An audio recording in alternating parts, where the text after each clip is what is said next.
Okay, may hapon karon na atay Microsoft Surface nga laptop. Anya problem ani niya is no power tungod kay ang iyahang battery is nag-swell na no. So niburot kita mo na iyang battery sa ubos. No, so actually naukal na niya ang iyahang casing tungod sa iyang battery. So the customer decided to have the battery replaced. So mo na itong buhaton karon. Before anything else, so tanggalon sa tani iyahang top case. So mo din ang replacement battery.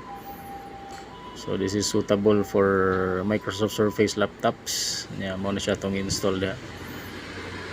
Then very risky o critical na siya nga procedure since you have to detach everything including the main board, no. So bare casing na lang gyud ang mahabilin diha og ang battery. Ito lang i-shortcut ang process. So mo na siya ang screen nga gi-detach nato. Yan na siya 4 flex cable connections including sa touchscreen o camera. So mo na niya ang main board. So mo na siya nahabilin nga piece. No? Once matanggal na siyang board, then you can already access the battery. So mo na siya ang battery nga old. So baga kina siya adhesive din, no? Niya langay ang pagtanggal.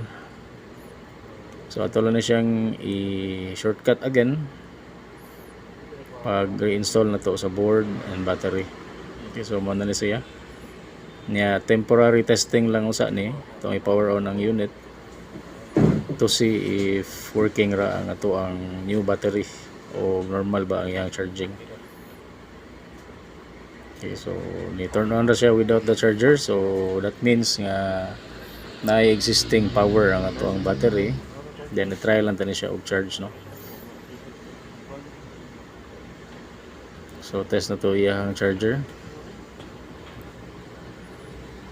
Okay, so medyo hassle di ang charger ani kay duha ka buki ang adapter. So one box for AC nya, another for the DC nga mo connect ani ato ang charging port. So charging port niya is naa sa right. Nya kani siyang design sa laptop, no. Murag kuan gi-follow nila ang design sa Apple nga nipis unya compact kayo ang board. So mo ni nakita ato nga charging ra ato ang battery.